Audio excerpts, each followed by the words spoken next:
नमस्कार साथियों, मैं प्रदीप जैन राइज एकेडमी के यूट्यूब चैनल पर आपका वेलकम करता हूं। और आज हम लेकर आए हैं नाउन। देखिए, नाउन से संबंधित कई क्वेश्चंस आते हैं। इसमें sporting errors and common errors का मैंने पहले करा दी हैं 2 वीडियोस, और अभी हम लोग जो डिस्कस करेंगे वो फिल इन द ब्लैंक है। इस फिल इन द ब्लैंक में मेन जो क्वेश्चंस हैं वो ये पूछे जाते हैं कि कौन सा नाउन एब्स्ट्रैक्ट है, कौन सा प्रॉपर है, कौन सा कॉमन है। चूंकि हमें पता होना चाहिए कि नाउन के प्रकार कितने होते हैं। नाउन के प्रकार होते हैं 5 types of noun: proper noun, common noun, collective noun, material noun. देखिए, व्यापक में बहुत इजी क्वेश्चंस पूछे जाते हैं। जनरली वो यही पूछ लेगा कि फ्रैंकनेस क्या है और फ्रैंक क्या है और फ्रैंकली क्या है। इनमें तीनों में वर्ड में डिफरेंस क्या है। जो फ्रैंक है वो एडजेक्टिव होता है, फ्रैंकनेस जो है वो एब्स्ट्रैक्ट नाउन होता है। नाउन में भी डिफरेंस पूछ लेता है कि कौन सा प्रॉपर नाउन है, कौन सा मटेरियल नाउन है। तो यही हमें आइडेंटिफाई करना है। और किसको हम एस लगाकर प्लूरल बनाते हैं, किसको ईएस, किसको आईएस, या किसको एसआईएस को ईएस में बदल के बना देते हैं। डिफरेंट रूल्स हैं। उन सभी रूल्स पर आधारित क्वेश्चंस हमने सेलेक्ट किए हैं। ये बहुत महत्वपूर्ण क्वेश्चंस हैं, थोड़ा करके देखिए, इनको समझिए आप अच्छे से। ठीक, चलिए पहला क्वेश्चन है, fill in the blank. Noun is a crime against property. जैसा कि हम लोगों ने पढ़ा है कि थीप एक कॉमन नाउन होता है, और थीप का जब भी प्लूरल बनाएं तो थीप्स बनेगा। ये आपने पढ़ा होगा कि जिन नाउन के अंत में एफ या एफ ई आता है उनमें VES लगाकर हम उन्हें प्लूरल बना देते हैं। बट चूंकि यहां पर सिंगुलर प्लूरल क्वेश्चन नहीं है, यहां क्वेश्चन ये है इज अ क्राइम, एक अपराध है प्रॉपर्टी के विरुद्ध। क्या है, चोरी या चोर।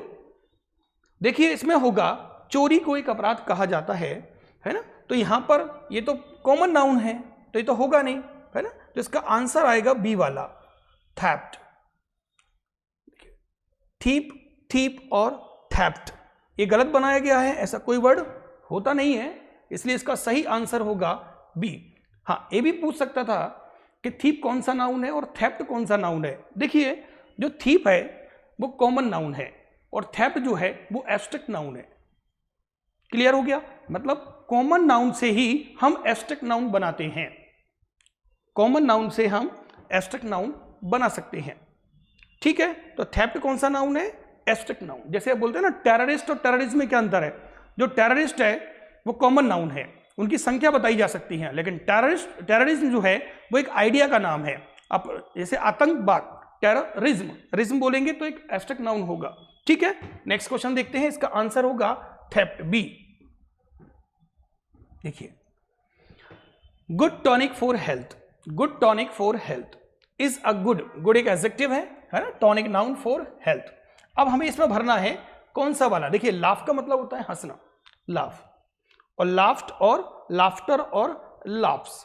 इसका सही आंसर होगा लाफ्टर। लाफ्टर का मतलब हंसी होती है, लाफ्टर चैलेंज है ना, लाफ्टर। तो इसका आंसर होगा डी वाला। देख लीजिए, बहुत अच्छा क्वेश्चन है।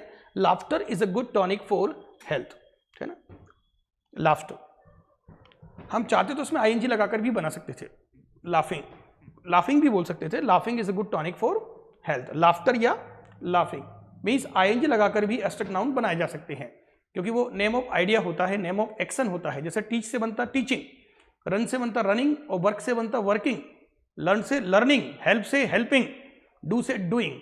मीन्स अगर हम वर्ब की फर्स्ट फॉर्म में ING लगा देते हैं तो वो जीरेंड का फंक्शन करता है और साथ में वो नेम ऑफ एक्शन भी बताता है। क्योंकि टीच का मतलब पढ़ाना, तो टीचिंग का मतलब पढ़ाई।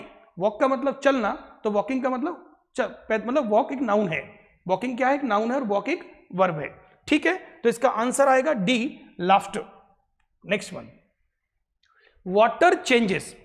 वाटर सब्जेक्ट है यहां पर, चेंजेस बदलता है, शेप आकार, व्हेन बिकम्स आइस, जब ये बर्फ में बदल जाता है तो उसका आकार चेंज हो जाता है।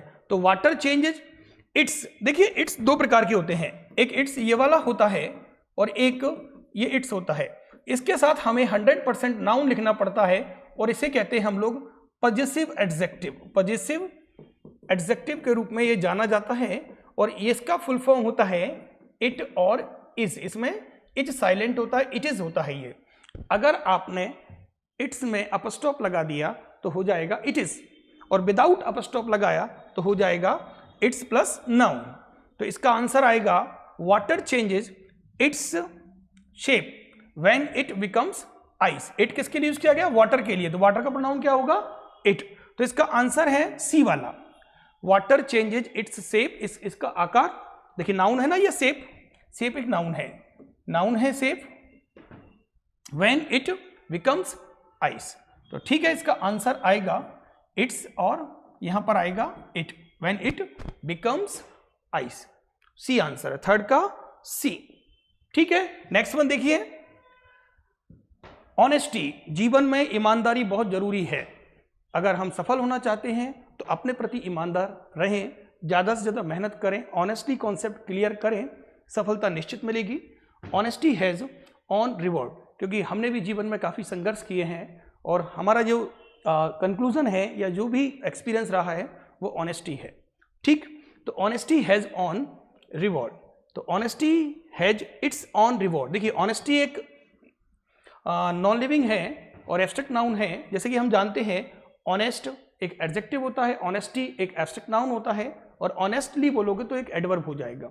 ठीक है, तो honesty has its on reward, इसका आंसर होगा डी वाला। तो आप भर सकते हैं इसमें इट्स ऑन रिवॉर्ड। ईमानदारी अपने आप में खुद में एक पुरस्कार है।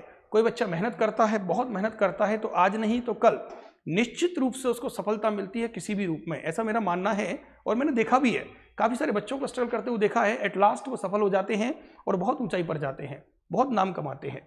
ठीक, तो मेरी भी आप लोगों को ऐसी ही शुभकामनाएं हैं, ऐसी ही मेरी विशेष हैं आपके लिए कि आप मेहनत करो और पटवारी, वन रक्षक और जेल प्रहरी और सब इंस्पेक्टर जो आ रही है उन सभी में आप सफलता प्राप्त करें। देखिए, तो इसका आंसर होगा डी वाला, इट्स। नेक्स्ट वन देखिए, बेबी। जैसा कि हमें पता है, बेसिक कॉन्सेप्ट हम लोगों ने पढ़ा था कि बेबी होता है, चाइल्ड होता है, इनका प्रोनाउन इट होता है, क्योंकि इनका जेंडर मेंशन नहीं होता, इस कारण से हम लोग इनका प्रोनाउन इट यूज करते हैं। चाइल्ड और बेबी का प्रोनाउन इट होता है। हालांकि ये निर्जीव नहीं होते हैं। कुछ लोग सोचते हैं कि अरे चाइल्ड और बेबी बोल दिया तो निर्जीव हो गया, नहीं, इनका जेंडर मेंशन न होने के कारण हमें इनके लिए इट का प्रयोग करना पड़ता है। हालांकि इट के और भी यूजेस हैं। देखिए, इट और देयर, इंग्लिश में दो वर्ड हैं, THERE,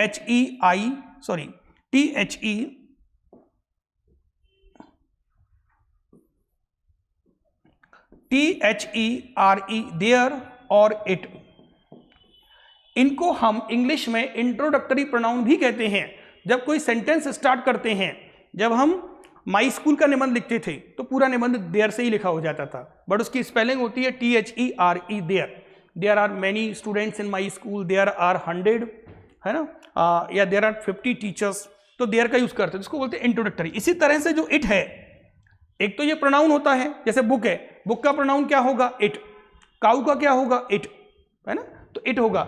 इसके अलावा इट का जो यूज होता है वो वर्षा ऋतु, मौसम और टाइम बताने के लिए भी हम एज अ सब्जेक्ट इट का यूज करते हैं। जैसे हम कहते हैं इंट्रोडक्टरी इट, इसका कोई मीनिंग नहीं होता है। अभी मैंने बोला अभी 4 बजे हैं, it is 4 o'clock, it is winter, it is raining, it is very hot today, तो हम किसका यूज करेंगे? इट का, एज अ सब्जेक्ट।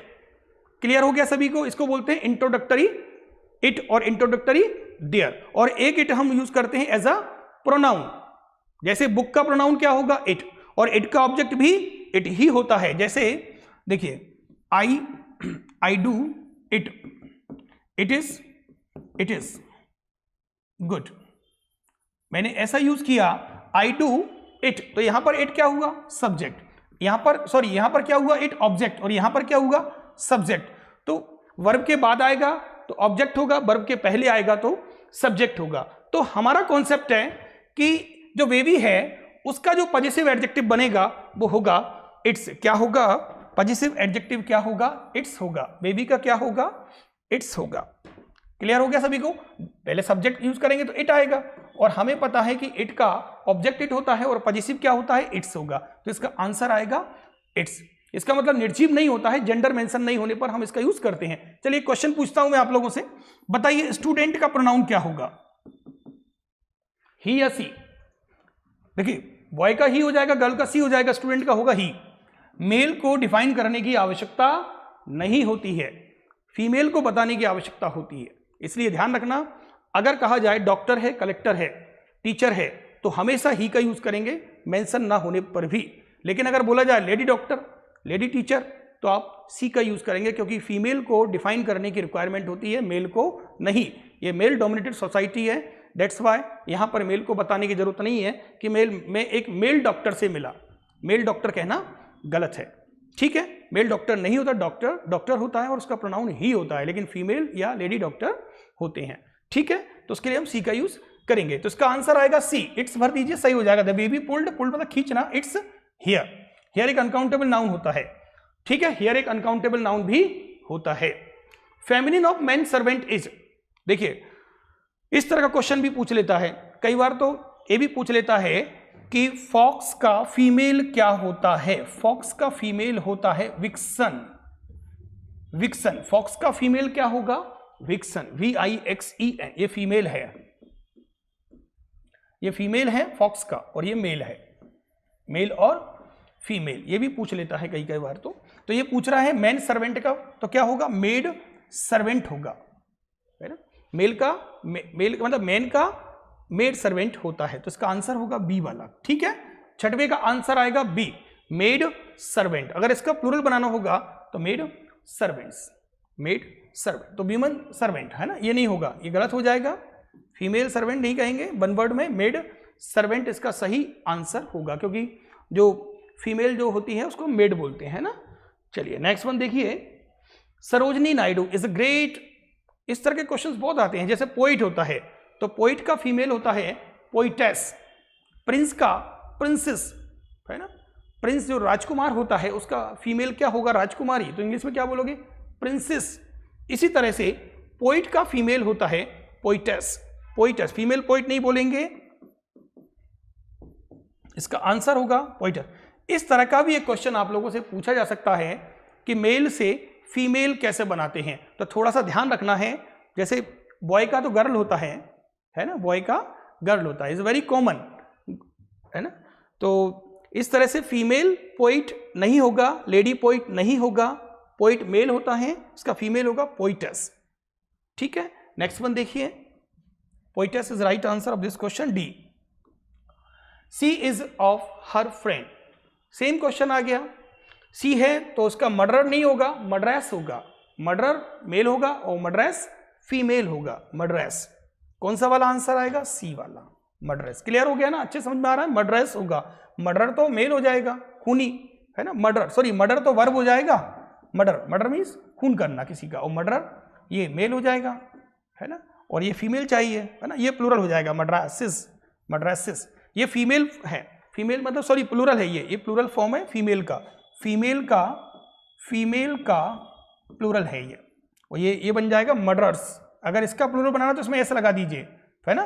देखिए मर्डर का प्लूरल बनाना है तो मर्डरर्स हो जाएगा, एस लगाइए। और मर्डरेसिस का प्लूरल बनाना, फीमेल का प्लूरल, फीमेल का प्लूरल। बिल्कुल कंफ्यूज होने की जरूरत नहीं है ना। ये तो वर्ब है भाई, ये तो वर्ब मैंने चारों डिफाइन कर दिए। मर्डर मीन्स खून करना किसी, मर्डर, और मर्डर खून करने वाला, है ना। लेकिन ये एस लगा दिया तो क्या हो गया? प्लूरल बन गया, क्योंकि हम लोगों ने पढ़ा ना, एस लगाते हैं तो बहुवचन बन जाता है, एस या ई एस, एस या ई एस। यहां पर क्या लगा दिया? E S. क्यों लगाया? क्योंकि एक बेसिक रूल है, जिन शब्दों के अंत में एस आता है, जैसे मान लीजिए, तो उसमें क्या करते हैं? ई एस लगा। जैसे मान लीजिए मैंने कहा क्लास, तो क्लास का बहुवचन क्या होगा? क्लासेस होगा कि नहीं? ड्रेस, ड्रेसेस, है ना। तो इसी तरह से मर्डरेस है तो मर्डरेसेस हो जाएगा। तो ये क्या हो गया? प्लूरल, फीमेल का प्लूरल हो गया। और ये क्या हो गया? फीमेल हो गया। ये क्या हो गया? वर्ब हो गई। ये क्या हो गया? मेल का प्लूरल हो गया, ठीक है। अच्छे से क्लियर हो गया, मेल का प्लूरल हो गया, मर्डर, मर्डरस हो जाएगा। तो ये ठीक है। नेक्स्ट वन देखते हैं। She is the of my next film. देखिए एक हीरो होता है, हीरो, तो हीरो का प्लूरल होता है ना, हीरोज। तो इसका होगा हीरोइन, फीमेल है ना। अगर यहाँ हीरो होता तो हो जाता, है ना, हीरोज। ईएस लगा के बनाता हीरो का heroes, mosquito mosquitoes, tomato tomatoes, potato potatoes, E लगा के बनाते हैं, बफेलो बफेलोस। इसी तरह हीरो हीरोज हो जाता है ईएस लगा के। बट चूंकि यहाँ पर हीरोइन होगा, बी आंसर होगा इसका heroine. She is the heroine of my next film, she is the heroine of my next film, ठीक है। ये फीमेल वगैरह भी, ये भी। The student demanded for 4 days holiday. ये बहुत अच्छा कॉन्सेप्ट है, इसको थोड़ा सीखना रहेगा आप लोगों को। एपोस्ट्रोफ एस, एपोस्ट्रोफ एस इसका मीनिंग होता है काकी के। Generally in general English apostrophe S का यूज लिविंग नाउन के साथ किया जाता है, सिर्फ लिविंग नाउन के साथ। मोहन का भाई, राम का भाई, मोहन की कार, राम की कार। लेकिन कुछ कंडीशंस हैं जिसमें हम एपोस्ट्रोफ एस का प्रयोग नॉन लिविंग में भी कर सकते हैं, लेकिन वो जनरली 5 कंडीशन होती हैं जहां नॉन लिविंग में भी आप एपोस्ट्रोफ एस का प्रयोग कर सकते हो। ध्यान से सुनना। पहली कंडीशन हो सकती है या होती है हेवनली बॉडी। बोले हेवनली बॉडी क्या होती है? सूरज की किरणें। तो कैसे बोलोगे? Sun's rays. क्या बोलेंगे? Sun's rays. ये बन गया सूरज की किरणें, मैंने एपोस्ट्रोफ एस लगा दिया, सन्स रेज, सूरज की किरणें। तो हेवनली बॉडी हो गया। मैंने कहा चंद्रमा का आकार, मून्स शेप। तो आप ध्यान रखना, पहला नियम हेवनली बॉडी। दूसरा नियम होता है पर्सोनिफिकेशन। पर्सोनिफिकेशन का मतलब होता है मानवीकरण करना। क्या होता है मानवीकरण? कुछ चीजों को हम लोग ऐसे ट्रीट करते हैं जैसे कि वो जिंदा हो। जैसे मैंने बोला दिल्ली का population, Delhi's population, Indore climate. हालांकि क्लाइमेट का प्रभाव इंदौर पर पड़ेगा और इंदौर का प्रभाव सीधा लोगों पर पड़ेगा, इंदौर में लोग ही रहते हैं। तो इंदौर पॉपुलेशन या इंदौर क्लाइमेट। तो दूसरा नियम हम कहां यूज कर सकते हैं? पर्सोनिफिकेशन। यदि किसी नाउन का मानवीकरण किया जाता है तो हम उसमें एपोस्ट्रोफ एस का प्रयोग कर देते हैं, भले वो निर्जीव हो, लेकिन मानवीकरण का मतलब पर्सोनिफिकेशन होता है। तीसरा, टाइम बताने वाले शब्दों। 2 दिन की छुट्टी, 2 days लीव, अ डेज लीव, तो हम उसमें लगा सकते हैं। तीसरा होता है कुछ इडियम्स होती हैं, बहुत फेमस इडियम्स हैं, जैसे वो यहीं रहता है, ही लिव्स एट अ, या he is at a stone's throw. He is, जैसे मैं एक मुहावरा बताता हूं, idiom, he is at a stone's throw. Stone's throw मतलब from my house, from my, मेरे घर से वो यहीं पास में ही है भाई, ज्यादा दूर नहीं है। He is at a stone's throw from my house. Apostrophe S लग गया ये। तो एपोस्ट्रोफ कहां लगेगा? इडियम्स में। जो इडियम्स होती हैं, है ना, मैं अभी आपको बता दूंगा एक बार और, 5 नियम वापस से रिकॉल कर दूंगा इडियम्स में। एक और होता है, कभी कभी मेजरमेंट के लिए भी हम एपोस्ट्रोफ एस का यूज करते हैं। जैसे उसका, अरे उसका एक, उसमें 2 टन वजन है, या अपॉन्स वेट, अपॉन्स वेट। तो मैं आपको बेसिक से क्लियर करता हूं वापस से। ये बहुत अच्छा क्वेश्चन है, क्योंकि नॉन लिविंग के साथ एपोस्ट्रोफ एस लगा रहे हैं, तो वो कुछ कंडीशन है ना, टाइम के साथ। और इसका एक और नियम है, मैं अभी आगे क्वेश्चन और आएगा तो वहां पर भी डिफाइन कर दूंगा कि एपोस्ट्रोफ एस को हम कहां यूज करते हैं। पहले तो आपको ध्यान कर रखना है हेवनली बॉडी। पहला number heavenly body. Heavenly body मतलब, हेवनली बॉडी का मतलब होता है सूर्य, चंद्रमा या जो दिव्य वस्तु हैं उनसे संबंधित, जो इस पृथ्वी से है ना, या फिर जो भौगोलिक वस्तु है, हेवनली बॉडी। दूसरा होता है पर्सोनिफिकेशन। Personification, personification. तीसरा होता है टाइम। चौथा होता है इडियम्स, मुहावरे। पांचवा होता है मेजरमेंट। किसी चीज को नापो आप या तौलो, बोले 2 किलोग्राम वजन है, 2 kg weight, 2 tons weight, 2 pounds weight, 2 pounds weight. ठीक है, इन 5 कंडीशंस में हम लोग एपोस्ट्रोफ एस का यूज करते हैं। एक कंडीशन और भी है जो मैं आपको अभी डिस्कस कराऊंगा, बहुत शानदार है, शायद आपने पहले ना पढ़ी हो, और नहीं, अगर नहीं पढ़ी है तो मैं पढ़ा देता हूं या बता देता हूं, आप लोगों के नॉलेज में आ जाएगा कि लेटर का, नंबर का और एब्रिविएशंस का भी प्लूरल बनता है। लेकिन कैसे बनता है पता है? एपोस्ट्रोफ एस लगाने से। ठीक है, इसको आप नोट कर लीजिएगा, बाकी का मैं आपको नेक्स्ट कॉन्सेप्ट की तरफ ले जाता हूं। इसी से रिलेटेड एक क्वेश्चन है जो आप आगे चल के आएगा, आंसर तो मिल ही जाएगा आपको इसका, है ना। ये बहुत महत्वपूर्ण क्वेश्चन है जो भी पूछा जा रहा है। देखिए, कभी आपको किसी लेटर का प्लूरल बनाना हो तो एस लगाने से नहीं बनता है लेटर का plural. Letter, number, number, letter है, नंबर है, और एब्रिविएशंस है। एब्रिविएशंस का मतलब होता है शॉर्ट फॉर्म। इनमें हम एपोस्ट्रोफ एस लगाएंगे। जैसे आपने कहा पीज, तो पीज का मतलब बहुत सारे पी, पीज, है ना। आपने कहा 6 तो बहुत सारे 6 हो जाएंगे, 6 में एपोस्ट्रोफ एस लगाया। आपने कहा डीएसपी, डीएस पीज, ये DSPs, एपोस्ट्रोफ एस लगाया,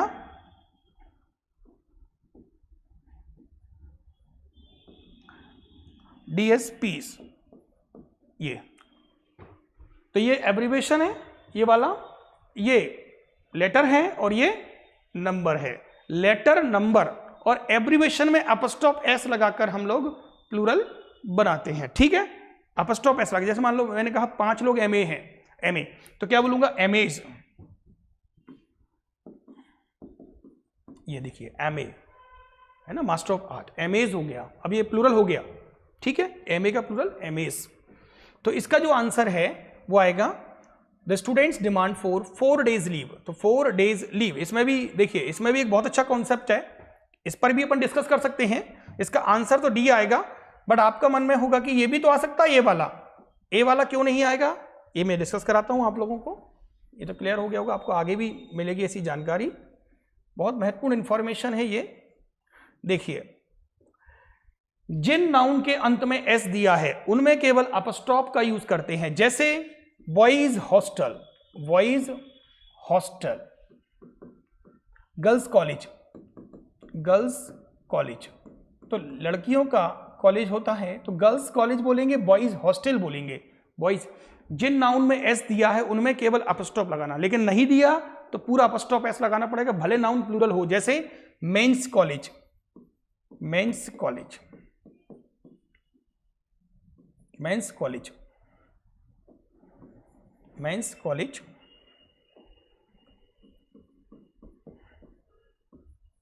कॉलेज,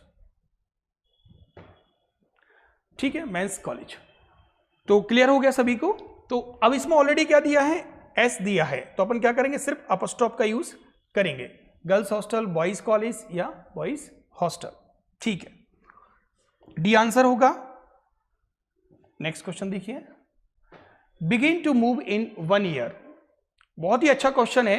देखिए, बेबी का प्लूरल क्या होगा ये देखना है, एक बेसिक कॉन्सेप्ट है। यदि बाय के पहले, यदि बाय के पहले,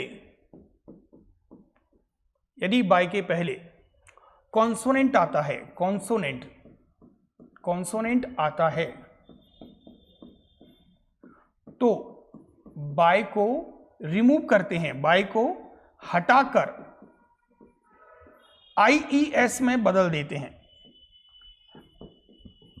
तो क्या बन जाता है, प्लूरल बदल देते हैं भाई, IES में बदल देते हैं। जैसे आर्मी है, अब आर्मी का प्लूरल बना तो आर्मीज हो जाएगा, सिटी है तो क्या हो जाएगा, सिटीज। बहुत बेसिक कॉन्सेप्ट है, इस तरह के क्वेश्चंस विशेष रूप से व्यापम के एग्जाम्स में पूछे जाते हैं, इसलिए बहुत ज्यादा परेशान होने की जरूरत नहीं है, बेसिक कॉन्सेप्ट क्लियर करिए। यदि बाय के पहले वॉवेल आए तो बाय में एस लगाइए, जैसे मान लीजिए आपने कहा टॉय, तो बाय के पहले वॉवेल आ रहा है तो एस लगा दीजिए, बॉय, तो बॉयज बन जाएगा, बॉय का बॉयज, टॉय का टॉयज। और बाय के पहले कॉन्सोनेंट आता है तो बाय को हटाकर हम IES में बदल देते हैं, तो इसका सही आंसर है बेबीज, ठीक है।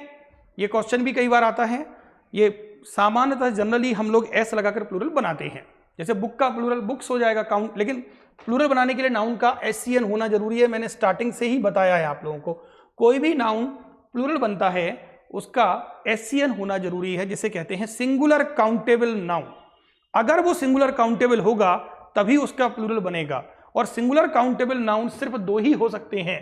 कौन कौन से हो सकते हैं, 2 सिंगुलर काउंटेबल नाउन सिर्फ 2 ही हो सकते हैं। टोटल नाउन 5 प्रकार के होते हैं, टोटल नाउन 5 प्रकार के होते हैं, उनमें सिंगुलर काउंटेबल होने का काम सिर्फ 2 ही करते हैं, कॉमन और कलेक्टिव। कॉमन और कलेक्टिव जो होते हैं वही सिंगुलर होते हैं, बाकी के अनकाउंटेबल माने जाते हैं, जैसे मटेरियल, मटेरियल, एब्स्ट्रैक्ट, एब्स्ट्रैक्ट, और एक होता है प्रॉपर। देखिए प्रॉपर प्रॉपर होता है, प्रॉपर प्रॉपर होता है, प्रॉपर का प्लूरल नहीं बनता। आपने कहा लंदन, इंडिया, चाइना, या किसी व्यक्ति का नाम लिया तो वो प्रॉपर नाउन होगा। तो प्रॉपर, मटेरियल और एब्स्ट्रैक्ट, ये इनका प्लूरल नहीं बनता है। प्लूरल सिर्फ बन सकता है तो कॉमन और कलेक्टिव का बन सकता है। ये बेसिक कॉन्सेप्ट है, बहुत ही ज्यादा बेसिक, मैंने बेसिक वीडियो बनाया है, ऐसे क्वेश्चंस एग्जाम में कई बार आते भी हैं, इसीलिए। तो ठीक है, तो अगर मैं कम शब्दों में एक बेसिक कॉन्सेप्ट और आपको बता देता हूं, आप लोग अगर याद कर सकते हो तो याद रखना इस कॉन्सेप्ट को, MAP मैप, ये मैप जो होता है उसका प्लूरल नहीं बनता, CC का प्लूरल बनता है। CC का फुल फॉर्म कॉमन और कलेक्टिव का ही प्लूरल बनेगा, मैप का प्लूरल नहीं बनता। मैप का मतलब मटेरियल, एब्स्ट्रैक्ट और प्रॉपर। हिंदी में बोलो तो पदार्थ या द्रव्यवाचक, भाववाचक और व्यक्तिवाचक। व्यक्तिवाचक ये होते हैं उभय या जातिवाचक, और ये हो जाएगा समूहवाचक जो पूरे ग्रुप को रिप्रेजेंट करेगा, कॉमन और कलेक्टिव। क्लियर हो गया? क्योंकि यही दो नाउन ऐसे हैं जो नंबर को बता सकते हैं, नंबर, क्योंकि नंबर से ही है ना, और ये बताएंगे क्वांटिटी। क्लियर हो गया? तो इसका आंसर आएगा डी वाला, बेबीज बिगिन। और ऑलरेडी यहां पर एस नहीं लगा तो दैट्स वाई ये प्लूरल सब्जेक्टिव होगा। ठीक, नेक्स्ट क्वेश्चन देखिए, to stall the cycle. To stall the cycle, जैसा कि आप लोगों को पता है कि नाइफ का नाइव्स होता है, लाइफ का लाइव्स होता है, लीव का लीव्स होता है, हाफ का हाफ्स होता है। आपको बताया, मैंने अभी भी बताया है कि ऐसे नाउन जिनके अंत में एफ आता है या FE आता है, नाइफ, उनमें VES लगाकर हम प्लूरल बनाते हैं। तो किस में लगा हुआ है VES? सिर्फ इस वाले में, ए वाले में, बाकी तो ये गलत हो जाएंगे सभी, है ना। तो थीव्स, ठीक है, ये बहुत बेसिक कॉन्सेप्ट है। नंबर दिया हुआ है, संख्या डेफिनिट है।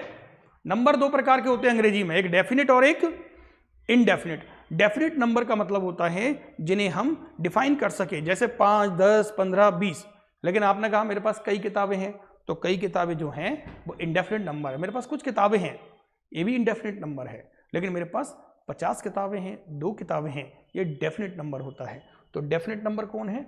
2, और 2 के साथ थीव्स आएगा। ठीक है, 12 क्वेश्चन क्लियर हो गया। नेक्स्ट बोलिए, all are not responsible for dengue. देखो बहुत अच्छा क्वेश्चन है। ऑल मॉस्किटो, सामान्यतः इन जनरल सेंस ओके, किसी शब्द के अंत में ओ आता है तो हम लोग क्या करते हैं उसमें ES लगाकर, मॉस्किटो का मॉस्किटोज, है ना, हीरो का हीरोज बनाया था हमने, तो मॉस्किटो का प्लूरल बनेगा मॉस्किटोज। ये ऐसे ऐसे क्वेश्चंस आते हैं, मॉस्किटोज, है ना, ये नहीं होगा, मॉस्किटोज मॉस्किटो, ये सब गलत हैं। सही आंसर है डी वाला। जैसे टमाटो, पोटैटो, पोटैटो का पोटैटोज, टमाटो का टोमेटोज बनेगा, ES लगाएंगे प्लूरल बन जाएगा। ठीक है, ES, इस तरह के वर्ड्स भी आप पढ़ लेना। There are many in this city, studio, इसका बेसिक कंसेप्ट हम ऐसा कह सकते हैं कि अगर ओ के पहले वोवेल आता है तो हम उसमें S लगा देते हैं, जैसे रेडियो, वीडियो, स्टूडियो। तो स्टूडियो का क्या होगा? स्टूडियोज होगा, तो ये वाला आंसर होगा स्टूडियोज। राइट आंसर बी वाला, there are many studios in this city, इस शहर में कई स्टूडियोज हैं। और मैनी जो है वो उसके साथ में हमेशा PCN ही आता है, प्लूरल काउंटेबल नाउन। मैनी एक डिटर्मिनर्स है जो मैं पढ़ा, इसके भी वीडियो बना चुका हूँ 3, है ना, डिटर्मिनर्स के मैंने 3 वीडियोस बना दिए हैं। तो आप देखिए, मैनी और सेवरल होते हैं। कई बच्चे पूछते हैं सर मैनी और सेवरल में क्या अंतर है? मैनी और सेवरल लगभग एक जैसे ही होते हैं, बट संख्या में अंतर है। मैनी ज़्यादा होता है, सेवरल उससे कम होता है, इतना सा अंतर। ठीक है, इसका आंसर बी आएगा, there are many studios in this city. चलिए नेक्स्ट वन देखते हैं, ही हैज़ 2। ये तो बहुत अच्छे बार हमने डिस्कस किया, कई बार डिस्कस किया इसको बहुत अच्छे से, है ना। जैसे मान लीजिए मैंने आपको बताया था कि इंग्लिश में 2 शब्द आए या 2 से अधिक शब्द आए, जितने भी आए सभी पहले वाले एडजेक्टिव हो जाते हैं और बाद वाला जो होता है वो नाउन होता है, और प्लूरल हमेशा नाउन का बनता है, एडजेक्टिव का कभी प्लूरल नहीं बनता है। अब देखिए, मान लीजिए मैंने कहा चीफ मिनिस्टर का बहुवचन बनाओ, तो चीफ मिनिस्टर, है ना। आपने कहा जैसे मान लीजिए किसी ने बोला जनरल सेक्रेटरी का बहुवचन बनाना है, तो जनरल सेक्रेटरीज होगा, जनरल सेक्रेटरीज होगा। और भी बहुत सारे क्वेश्चंस इस तरह के आए हुए हैं। तो ठीक है, स्टेप डॉटर्स होगा, स्टेप डॉटर्स। कौन सा वाला सही है? Steps, step daughters. The first answer है स्टेप, क्योंकि इनमें तो ऐसा लग ही नहीं सकता, ये एडजेक्टिव है। क्यों एडजेक्टिव है? क्योंकि क्वेश्चन करने पर बोले कैसा डॉटर, स्टेप डॉटर, तो कैसा है तो वो एडजेक्टिव हो जाता है ना। बहुत सारे क्वेश्चन हैं इससे रिलेटेड। चलिए और भी इससे पहले की वीडियोस देख लीजिए आप। रमेश हैज 3 daughters, देखिए 3 daughters एंड 2। आपको बताया था कि दो शब्द अगर प्रपोजिशन से जुड़े हुए हैं तो पहले वाला सब्जेक्ट होता है और बाद वाला ऑब्जेक्ट होता है, और प्लूरल हमेशा सब्जेक्ट का बनाया जाता है, ऑब्जेक्ट का कभी भी नहीं। तो देखिए इसमें सब्जेक्ट कौन है, सन। सन, इन तो जो है वो प्रपोजिशन है इन। तो अब हमें देखना है कि सही वाला कौन सा है। देखिए अच्छे से, बाद वाले में एस नहीं लगाया जाता क्योंकि बाद वाला प्रपोजिशन का ऑब्जेक्ट होता है। तो इसका आंसर होगा डी वाला, 2 sons इन लॉ। जैसे बोलते हैं 2 rupees नोट, तो वो अलग कंसेप्ट है, बट है ना। जैसे अमेन विद आई होगा या मी होगा, ये सही है ये गलत है। प्रपोजिशन के बाद ऑब्जेक्ट आता है और सब्जेक्ट कौन है, अमेन। ठीक है, अमेन विद मी, ये सही होगा। तो आंसर मिल गया आपको, डी आएगा, sons in law, 2 sons in law. All children should mind their cage and peace. अभी जो बता रहा था मैं आपको वो यही कॉन्सेप्ट है कि लेटर को, नंबर को और एब्रीविएशंस को हम प्लूरल बना सकते हैं एपोस्ट्रोफ एस लगाकर, जबकि हम लोगों ने को बताया गया है या हम लोगों को पता है कि एपोस्ट्रोफ एस का प्रयोग हम रिलेशन, ऑनरशिप बताने के लिए करते हैं। लेकिन ये पहला कॉन्सेप्ट है जिसमें एपोस्ट्रोफ एस लगाकर प्लूरल बनाया जाता है। वो सिर्फ 3 कंडीशन में फॉलो करते हैं, नंबर में, लेटर में और शॉर्ट फॉर्म्स में। शॉर्ट फॉर्म्स होती हैं जिन्हें हम एब्रीविएशंस कहते हैं। इन तीनों में एपोस्ट्रोफ एस लगाकर प्लूरल बनाते हैं, बिल्कुल कंफ्यूज नहीं होना है ना। तो cage and peace is right answer. Cage and, दोनों में एपोस्ट्रोफ एस लगेगा, दोनों प्लूरल हैं, केज एंड पीस। यहाँ पर ये गलत हो जाएंगे सभी। मुझे लग रहा है क्लियर हो गया। एपोस्ट्रोफ एस रिलेशन बताने के लिए यूज करते हैं, लेकिन नंबर 1 2 3 4 5 को नंबर बोलते हैं, ABCD को लेटर बोलते हैं, और जो हम एब्रीविएशंस बनाते हैं जैसे DSP, MLA है ना, MCOM, BCOM, BA है ना, DRDO, ये होती हैं एब्रीविएशंस है ना। तो इनके साथ हम लोग एपोस्ट्रोफ एस लगाकर इनको प्लूरल बना देते हैं। ठीक है, चलिए क्वेश्चन नंबर 18 देखते हैं, है ना। आप लोग एंजॉय करें बहुत अच्छे से, बहुत ही अच्छे कॉन्सेप्ट्स हैं। आई होप कि ये एग्जाम में आपको दिख जाएंगे, जो आप एग्जाम देने जाओगे है ना, पटवारी का या जो भी है, उसमें डेफिनेटली इस तरह के क्वेश्चंस आपको आएंगे। There are many to take against you. मेरी पूरी कोशिश है कि क्वेश्चंस ऐसे दो बच्चों को जो एग्जाम में आ जाएं। इससे पहले तो हमारे बच्चे बोलते थे कि सर आपने जो पढ़ाया वही एग्जाम में आया, तो मैं चाहता हूं कि वापस से बोलें, लेकिन ये तब बोलेंगे जब पटवारी का एग्जाम हो जाएगा, वन रक्षक का एग्जाम हो जाएगा, तब बताएंगे बच्चे कि हाँ सर वापसी हो गई है, वापस से आप वही बताते हैं जो एग्जाम में आता है। तो ठीक कोशिश रहेगी हमारी पूरी। तो बेसिस देखिए, जिन शब्दों के अंत में IS आता है उनमें हम ES लगाकर प्लूरल बनाते हैं। ये बेहतरीन कॉन्सेप्ट है, मैंने बता दिया है आपको।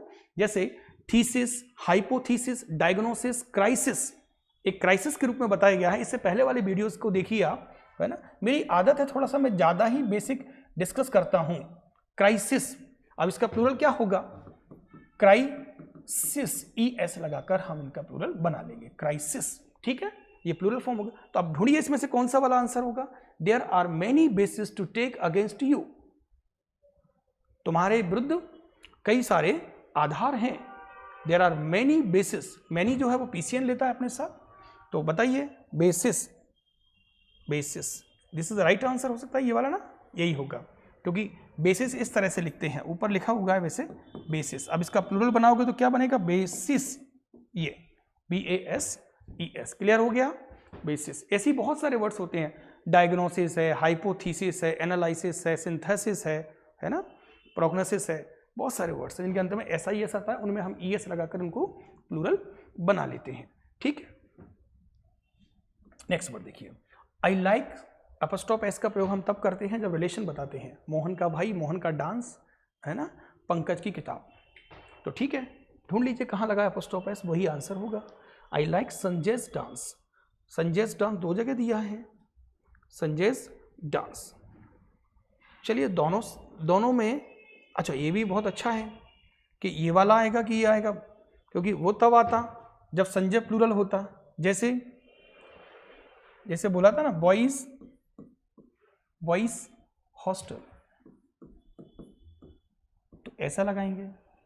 लेकिन राम की किताब तो राम्स बुक। देखिए ध्यान से देखिए, राम की किताब बोलेंगे तो राम्स बुक होगा, लेकिन संजय का डांस बोलेंगे तो संजय कितने, एक है।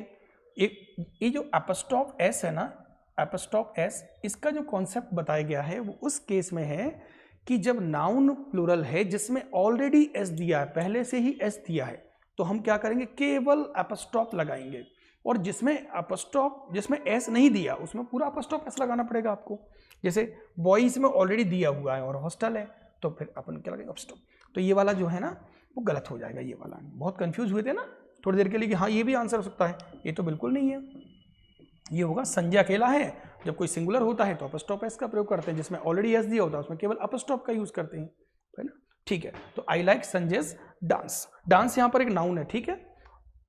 Next question, all the TV channels are providing extensive coverage, network, broadcast, telecast of the sporting events. बहुत ही शानदार क्वेश्चन है, आपकी जानकारी के लिए बता देता हूं। इंग्लिश में एक वर्ड होता है कास्ट, CAST, कास्ट। इसका मतलब होता है फेंकना, किसी चीज को थ्रो करना। कास्ट, CAST, इसमें ई लगा दोगे तो जाति हो जाएगा, वो नाउन हो जाएगा। कास्ट में ई लगा दोगे तो क्या हो जाएगा, जाति, जिसे अपन लोग कह सकते हैं होमोफोन्स। होमोफोन्स कह सकते हैं ना, अगर मैं ऐसा लिख दूंगा तो होमोफोन्स हो जाएगा ये, है ना। ये पेयर ऑफ वर्ड्स होते हैं। पेयर ऑफ वर्ड्स आप लोगों को पटवारी में पूछा जाएगा। पेयर ऑफ वर्ड्स करके एक टॉपिक है आपका, जैसे प्रिंसिपल, प्रिंसिपल 2 बार लिख दिया जाए तो उसे कहते हैं पेयर ऑफ वर्ड्स।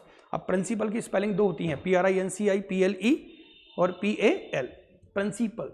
तो ऐसे ही कास्टे लिखा और कास्टे लिखा, इसका मतलब होता है जाति, और इस कास्ट का मतलब होता है, इसका मतलब होता है जाति, जाति, है ना, कास्ट।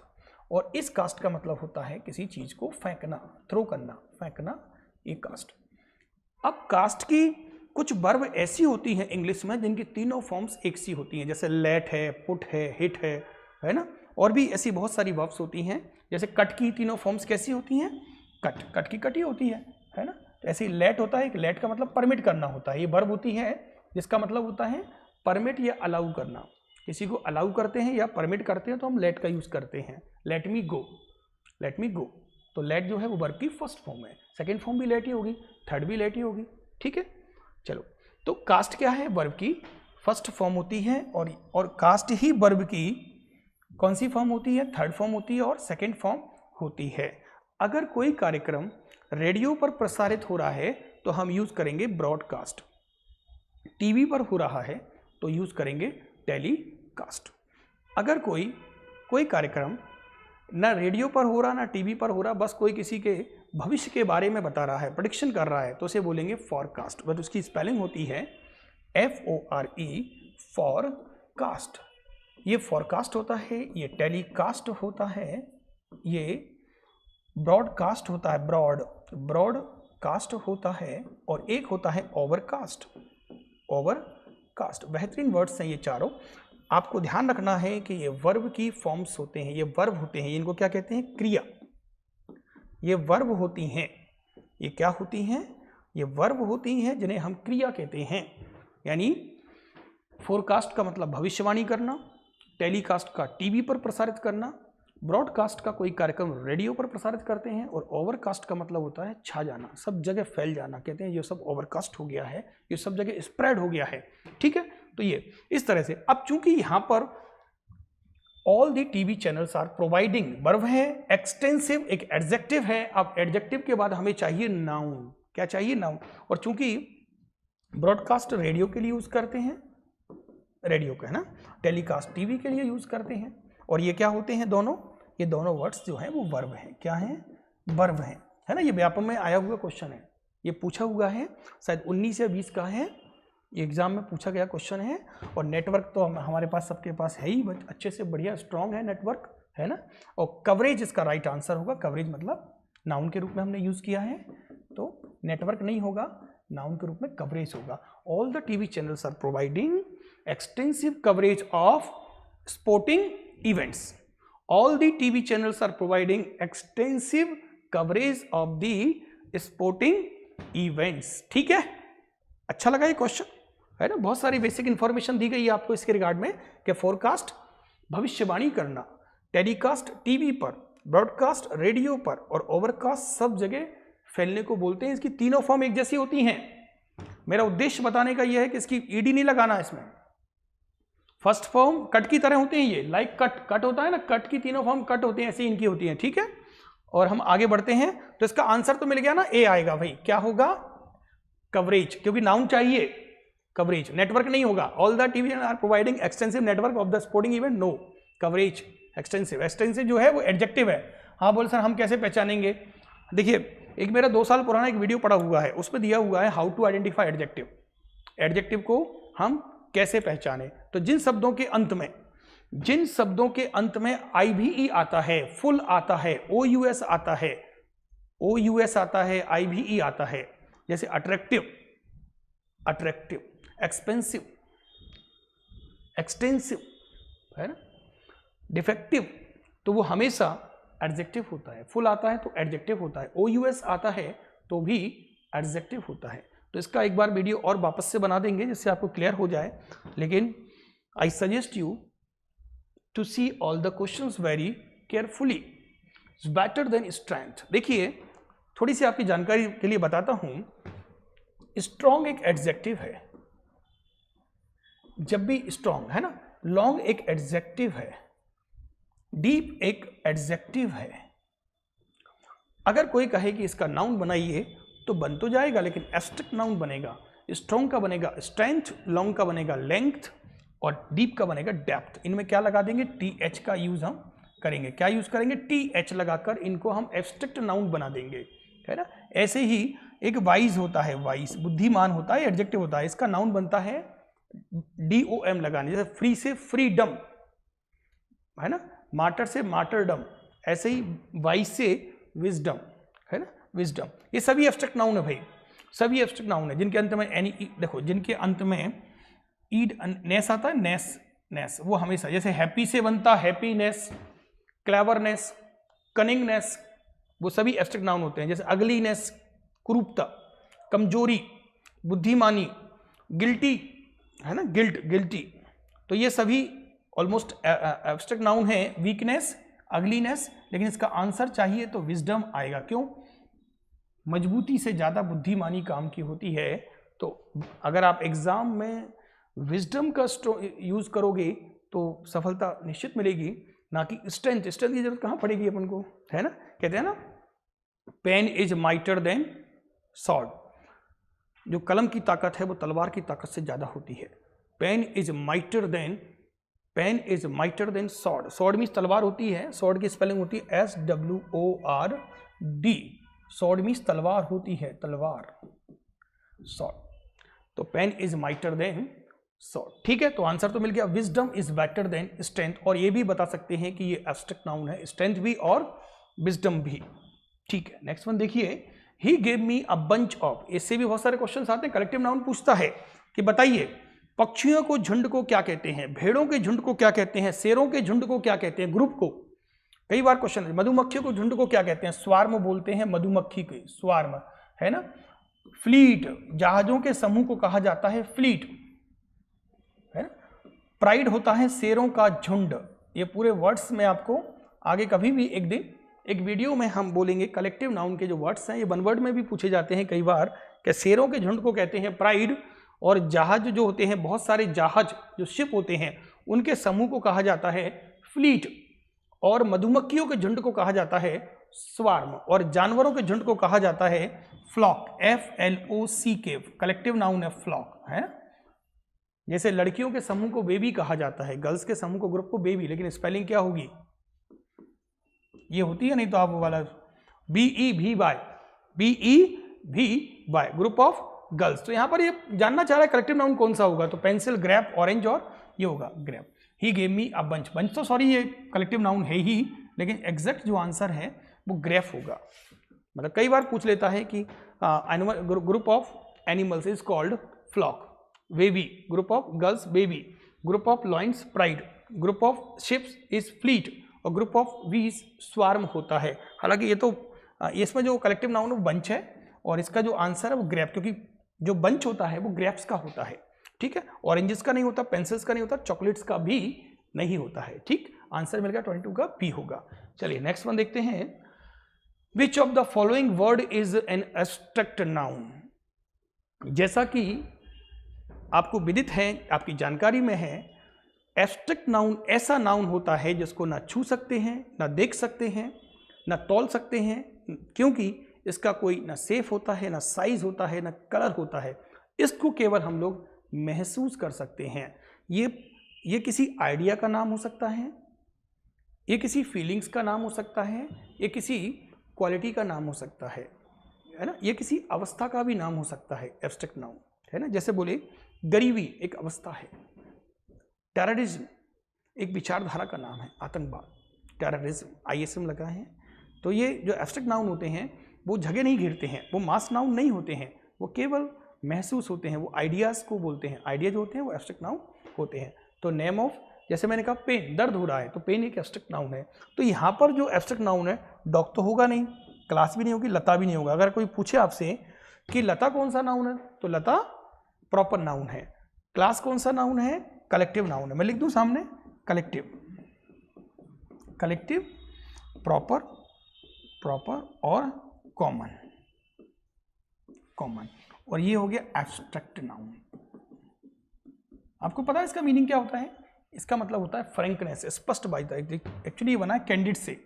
कैंडिड का मतलब होता है, कैंडिड एक एडजेक्टिव होता है कैंडिड, इसका मतलब होता है फ्रैंक, फ्रैंक, स्पष्टवादी। और फ्रैंक से बनता है फ्रैंकनेस, फ्रैंकनेस, स्पष्टवादिता। तो ये कैंडोर का मतलब, जैसे एक वर्ड होता है ना स्प्लेंडिड और स्प्लेंडर, गाड़ी आती है स्प्लेंडर, ये स्प्लेंडर होती है, और एक होती है स्प्लेंडिड, स्प्लेंडिड, डिड। ये जो वर्ड है वो एडजेक्टिव है, और ये स्प्लेंडर है, ये नाउन है। और कौन सा नाउन है? एब्स्ट्रैक्ट नाउन है ये भाई, एब्स्ट्रैक्ट नाउन है स्प्लेंडर। देख लेना, स्प्लेंडर एक एब्स्ट्रैक्ट नाउन है और स्प्लेंडिड एक एडजेक्टिव है, जिसका मतलब होता है शानदार।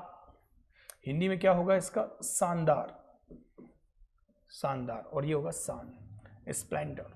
तो गाड़ी जो आती है वो स्प्लेंडर आती है, स्प्लेंडिड नहीं आती, ठीक है। तो इसका आंसर है ए वाला, candour. Right answer candour. Which of the following word is an abstract noun? Candour. Next one देखिए, कलेक्टिव नाउन इज, वैसे ही बता दोगे आप लोग, टीचर और स्टूडेंट जो है वो कॉमन नाउन है, इनको गिन सकते हैं, इनमें एस लगाकर प्लूरल बना सकते हैं, है ना। ब्लैक बोर्ड भी एक कॉमन नाउन है, ब्लैक बोर्ड्स बोल सकते हो, this is called collective noun. ये कलेक्टिव नाउन है सी वाला, 24 का सी। नेक्स्ट वन देखिए, word words which are used in place of noun are called. ये तो बहुत बेसिक है। ऐसे शब्द जो नाउन के बदले यूज किए जाते हैं उन्हें कहते हैं प्रोनाउन। जो नाउन के लिए बना है, that is made for noun is called pronoun. जो नाउन के लिए बना है वो कौन होता है? प्रोनाउन। और जो नाउन की विशेषता बताता है उसे क्या कहते हैं? विशेषण।